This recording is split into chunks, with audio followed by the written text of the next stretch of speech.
Hi guys, welcome to my YouTube channel Prashanth Education. This video which I am doing post graduation common entrance test MBA 2021 part 2, it will be on general knowledge question which has been asked for that current for the year 2020-2021 financial for that year current affairs and general knowledge we are going to have a look. If you are not subscribed for my channel, please subscribe for my channel, and also you will find an WhatsApp link in the description. You can come there and ask for the PGCET material which will be given at a free of cost, and also if you have any doubt you can clear your doubts. Okay, let's go into question. Okay, let's look at the question what they are asking. The minimum age prescribed by Constitution of India for the candidate to be elected as Vice President of India is 18 years, 25 years, 30 years, 35 years. So let me go one by one and I will let you know from President till the MLC what is the minimum age required. So for the President of India, the minimum age is 35 years, and for the Vice President of India, it's again 35 years. Then candidate to be elected as MLA for Indian Constitution, it's 25 years. Candidate to be elected as member of Lok Sabha, it's 25 years. Candidates to be elected as a member of Rajya Sabha is 25 years. And the candidate to be elected as MLC, member of Legislative Council, is 30 years. So what they are asking us the minimum age prescribed by Constitution of India for the candidate to be elected as Vice President of India. Obviously, Vice President is 35 years, so D is the correct answer, 35 years. Okay, let's go into the next question. So let's look at what they're asking. The following article in part 3 of Constitution are related to right to freedom of religion. So we need to identify from which article to which article we have right of freedom of religion. Okay, let's start with article 16. Article 16 talks about there shall be a equal opportunity for all citizens in matter of relating to employment and appointment to any office under the state. That's what the 16 tells. 17 is abolition of untouchability. 18 is abolition of all title except military and academic. Article 19 talks about right to freedom. Next, Article 20, it talks about protection in respect to conviction for offense. Article 21 states protection of life and personal liberty. Article 22 says safeguard against arbitrary arrest and detention. Next, Article 23 to 24, right against exploitation. Then Article 25-28 talks about right to freedom of religion, and Article 29 to 30 talks about right to minorities, that is cultural and education rights, and Article 32 to 35 is for right to constitutional remedies. So they are asking us the following article in part 3, right to freedom of religion. So right to freedom of religions comes from 25 to 28. So the correct answer is D, article 25 to 28. Okay, let's look at the next question. Okay, the next question, it talks about the GST system of taxation implemented in India on. So GST is known as goods and service tax. Okay, when was it implemented? They have given us option June 1st, 2019, July 1, 2018, July 1, 2017, August 15, 2018.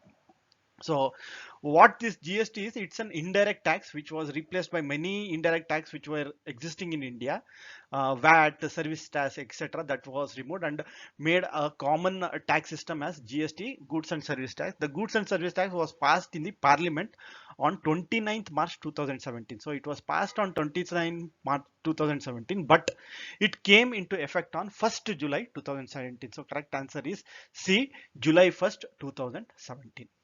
Okay, let's go into the next question. On July 3rd, 1947, the day observed as Black Day against partition of India by. So that day, one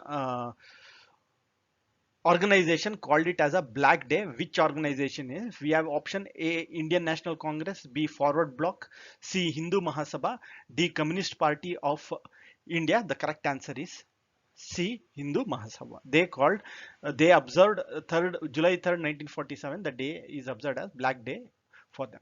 Okay, let's go into the next question.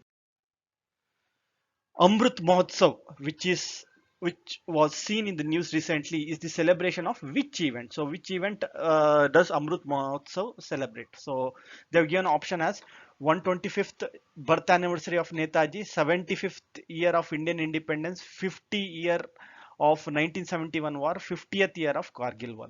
So the budget session of the parliament addressed by President Ramanath Govind to the joint sitting of both the houses of parliament.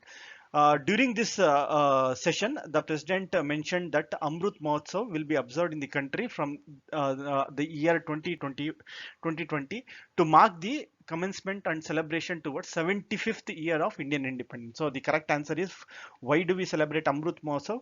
Because it's the 75th year of independence India we talk about, so we celebrate Amrut Mahotsav. Okay, let's go into the next question. Okay, the venue of global air show Aero India is at. So everyone knows this. Every time it happens, and most of the people uh, in Karnataka will be knowing where it happens. So they have given option as Cochin, Visakhapatnam, Bangalore, Chennai. So the correct answer is Bangalore. Every year they conduct Aero Show India in Bangalore. Okay, come, let's go into the next question. In Tokyo Olympic 2021, who has won the silver medal in weightlifting? So we need to identify who has earned the silver medal in weightlifting. They have given as PV Sindhu, Mariyappan Tangoli, Mirabai Chon, Vinay Singh. So let's look at what PV Sindhu is plays badminton. Okay, she has won many titles in badminton. Mariyappan Tengavelu, he is a para-Olympic high jumper. So you need to differentiate between Olympic and para-Olympic. First Olympic is conducted, next para-Olympic is conducted. Para-Olympic is for people with disabilities, they conduct para-Olympic.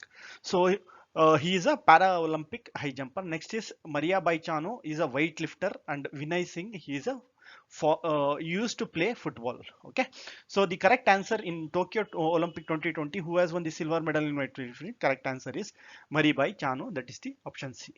Okay, let's go into the next question. Okay, let's look at the next question. What they're asking: the first woman cricketer to complete 7,000 ODI runs is Smriti Madanna, Hamarpreet Kaur, Goswami, Mithali Raj. So Mithili Raj is our Indian captain for the Indian women's cricket teams, and she was the one who has completed 7,000 run in women one day international cricket. Okay, so the correct answer is D, Mithili Raj. Okay, let's look at the next question. The Kuyempu Rashtriya Puraskar for the year 2020 was backed by. So everybody knows in Karnataka, if Kuyempu is Kuppalli Venkatappa Puttappa, he was a great author, and also he has got many awards. So on the Kuyempu Rashtriya Puraskar, the national award instituted in the memory of late poet Kuyempu, has been awarded to Odisha poet Dr. Rajendra Kishore Panda for the year 2020. The prestigious award carries a cash reward of 5 lakhs, a silver medal, and a citation. So these are the things which they have won. So the correct answer is Rajendra Kishore Panda. Okay, let's look at the next question. Okay, let's look at the next question. What they're asking: the best film award at 11th Dada Saheb Phalke International Film Festival 2020 was won by. Okay, everybody knows who Dada Saheb Phalke is. He was the legacy of Indian cinema, and he's also called as father of Indian cinema. So it is important for the Indian film industry, because the aim is to recognize, enlighten, entertain, and progress new age cinema of youth and experienced filmmaker. Because of that, they give this Dada Saheb Phalke International Film Festival. They organize a gala, and they call in award ceremony, and they call governor, celebrities, delegate, industrialists, diplomat, and they give the prize in front of them. And for the 2021, the best movie, the best film award was for Jungle Cry. Okay, so Jungle Cry is based on a real, true life scenario of 12 underprivileged children from Kalinga Institute of Science, who won the World Rugby Championship in 2007. So. It's a real life scenario which Sagar Ballari has directed, and it has won the 11th Dada Sahib Phalke International Film Festival in 2020. So correct answer is A, Jungle Cry. Okay, let's go into the next question. Okay, let's look at the next question. What they're asking: expansion of MNC is. So everybody knows what an MNC is. Many of them made a mistake here. Okay, not mistake. They did it correctly, but they were asking questions like, "Sir, uh, both are correct. What to do?" So in this case, MNC is multinational corporation. Sometimes they also call it as multinational companies. Okay, so in this case, if you are marked multinational corporation, you would have gone the right mark, and if you have marked multinational companies also, you would have got right mark. Any other thing, many national companies or multi-normal companies, this won't give you any marks. So the correct answer is multinational companies or multinational corporations. Okay, let's go into the next question. Okay, let's look at the next question. What there FDI means. So this is very important. All these terms you have to know. Why? Because in MBA, these are the things which you will be studying. So they have given option as foreign direct investment, foreign deposit investment, finance deposit investment, finance direct investment. So FDI means a foreign company or a foreign individuals or a foreign hedge company will come and invest in India. So those kind of investment is called as FDI. So they might invest in stock, they might invest in other financial instruments. So they might also invest in bonds. So that is called as anything who a foreigner who comes and invest in India is called as foreign direct investment. So correct answer for FDI is A, foreign direct investment is the correct answer for FDI. Okay, come let's go into the next question. Let's look at the next question. What they're asking: the Industrial Policy Resolution of 1948, on which one of the following features? So there were five major features in your Industry Policy Resolution of 1948. The first one was a category of industry. So in the category of industry, we had the industries were divided into four major categories. Public sector, which included industry owned and managed by government; public cum private sector, which included basic six basic industries such as coal, iron, steel, aircraft manufacture, shipbuilding, mineral oil, cable and wireless industry, and then we had controlled private sector. Then we have private and cooperative sector.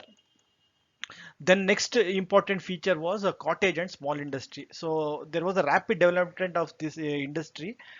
So what they did was uh, the main feature of this 1948 industry policy was to promote cottage and small scale industry. Why? Because at that time India had many small and cottage industries. And then we had employee employer relationship, control over foreign capital, and development of infrastructure. So these five were the main important features of this. If you look at increase employment opportunity and improve standard of living, this was not in the features of 1948. Foreign technology agreement, no, this was also not there. Accepted the importance of, yeah, this is there. Why? Because they considered cottage industry and small and cottage industry very important for economic growth. Then MRTP Commission Act introduced, no, this is also not there. So correct answer is accepted the importance of small and cottage industry in industrial development. Okay, let's go to the next question. Let's look at the next question. What they're asking: biodegradable waste can usually be converted into useful substance with the help of. So, what biodegradable waste means? The waste which you get it from your kitchen, like your vegetables or rice which you get. So, what we can do is, it's also called as wet waste. Wet waste is also called as biodegradable waste. So if you use that wet waste and if you feed it to earthworms, okay, so what they will do is they will convert those into compost, which is good for plant, which will be a good source of fertilizer for the plant. So we can use biodegradable waste, we can use with the help of the bacteria, we can help them convert it into useful substance. So the correct answer is A, bacteria. Okay, let's go into the next question. Let's look at the next question, what they're asking. So, which is used as an air pollution indicator? So, they are given option algae, fungi, bacteria, lichens. So, we need to identify which can be used as for air pollution indicator. So let's first understand what is meant by atmospheric pollution indicator. Atmospheric pollution includes particle matter, carbon dioxide, carbon monoxide, sulfur dioxide, nitrogen oxide, etc. The substance that indicate the increase or decrease in the level of this pollutant are known as atmospheric pollution indicator. So we need to they will tell you what kind of pollution is there in the environment. Uh, Lichens are the living organisms that are composed of fungi. Okay, they are made up of fungi that are a symbiotic association with algae or cyanobacteria. They occur in different kinds of environment that ranges from sea level to high mountains. They are capable of growing on surface and are usually found on rocks and barks of the tree. The rainwater contains air pollutant, especially sulfur dioxide, which is hazardous to lichens and causes damage and prevent them from growing. Therefore, in highly polluted area, the lichens are absent and hence they act as a natural indicator of air pollution and atmospheric pollution. So the correct answer is D, lichens. Okay, let's read the next question. Okay, now they are talking golden revolution in India refers to the growth of. So the period between 1991 to 2003 is known as a period of golden revolution in India. So basically what golden revolution was related is to the production of honey and horticulture. It is the part of important agriculture revolution of India. Why? Because honey and horticulture production was not included in the green revolution, but here what they did, they even included honey and horticulture so that farmers can get an additional income for this. So Nirpak Tuteja is considered to be the father of golden revolution in India. So he introduced a golden revolution to India and use of honey and horticulture in generating income for farmers. So correct answer is C, honey and horticulture production. Okay, next let's go into the next question. Let's look at the next question, what they're asking. The Sharada Act 1929 refers to permitted widow remarriage among Hindus, abolished child marriage, permitted women to earn ideas, permitted low caste to marry in higher caste. So this Sharada Act of 1929 is also called as the Child Marriage Restraint Act, which was passed on 28th September 1929. So what they did was the act fixed the marriageable age for girls at 14 years and 18 years for boy. It was popularly known as Sharda Act. Why? Because it was sponsored by Haribal's Sharda. That's why it's called as Sharda Act. So the main important thing of this act was to prevent child marriage. So in order to prevent the child marriage, this act was passed. So the correct answer is B, abolish child marriage. Okay, let's go into the next question. Okay, let's look at the next question. Decentralization of rural area started by.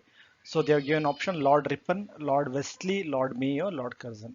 Okay, if you look at all these four uh, viceroys, Lord Ripon is known for the resolution of 1882. So what this resolution of 1882 does is that it gives Indian the right to local self-government. So at that time there was no local self-government, everything was under British crown. So what Ripon did, he passed a laws for the local self-government.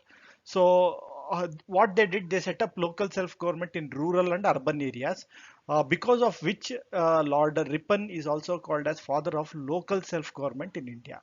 So he was a person who was able to decentralize the rural area and get local self-government in rural area as well. So the correct answer is Lord Mayo. Okay, let's go to the next question.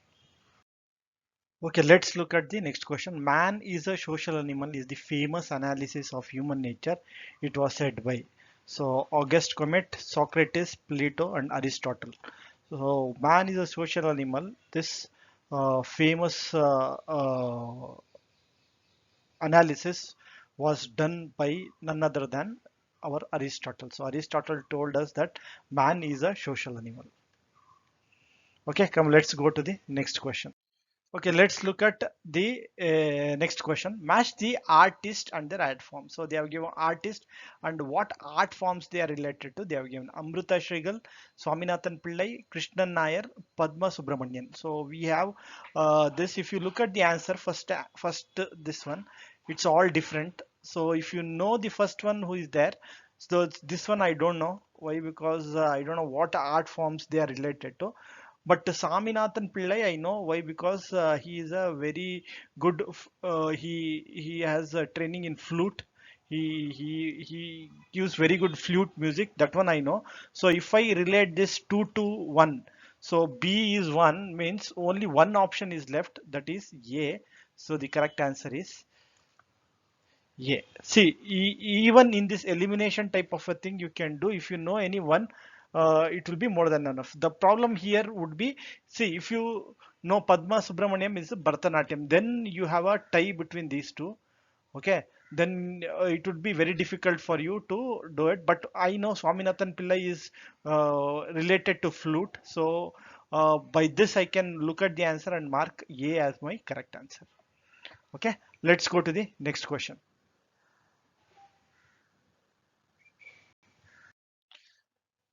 Let's look at the next question, what they're asking. Identify the following music composer who was deaf. So, who was deaf? They are asking Beethoven, Bach, Richard Strauss, Johannes Brahms. So, let's look at what Beethoven is. Beethoven was a German composer and a pianist, and his work remains one of the most admired composer in the history of Western music. And also he was very good in classical music as well, and there was a transition period between classical period to the Roman era, so he was the one who created a very good music in the Western music. The problem for him was due to some medical problem, he got this he could not hear. Okay, so because of that he was deaf. So I identify the following music composer who was deaf. It is nothing but Beethoven. Okay, let's go into the next question.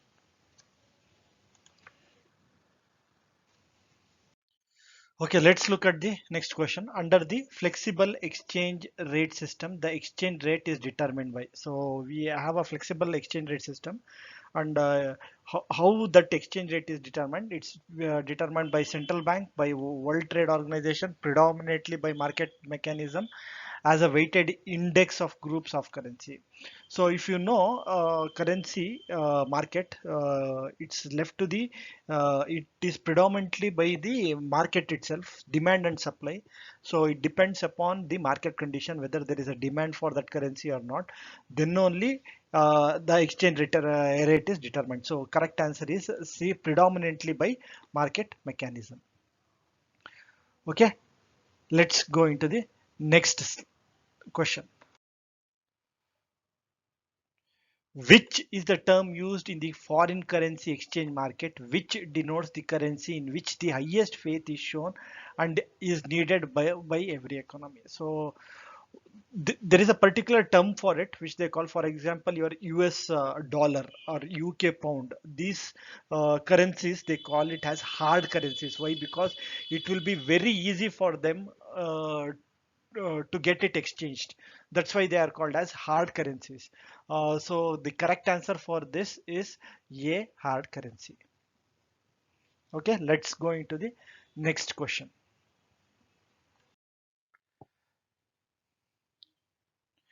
Okay, the chairperson of 15th Finance Commission is, so they're asking about, see, most of the predominant question will be from the finance. So you need to know or read or get to know what why, because it's related to business. That's why you have to know more about finance, world trade. Okay, so chairperson for 15th Finance Commission was N.K. Singh. Okay, let's go into the next question. Let's look at the next question. They have given one post group this is acronym for it, which classifies the function of management, was coined by Luther Gulick, Harold Louis Allen, Henry Fayol.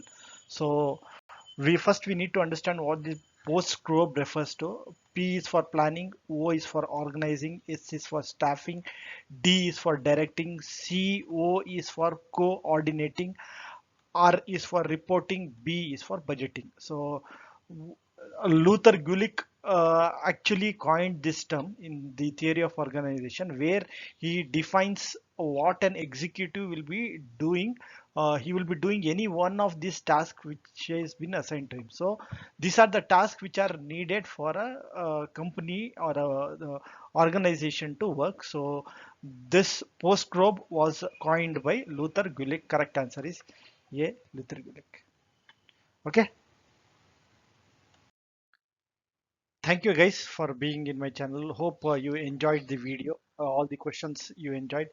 If you like this video which I've done, please uh, like the video, and also please share this video among your friends so that everyone will be able to get use of this video. Okay, thank you friends.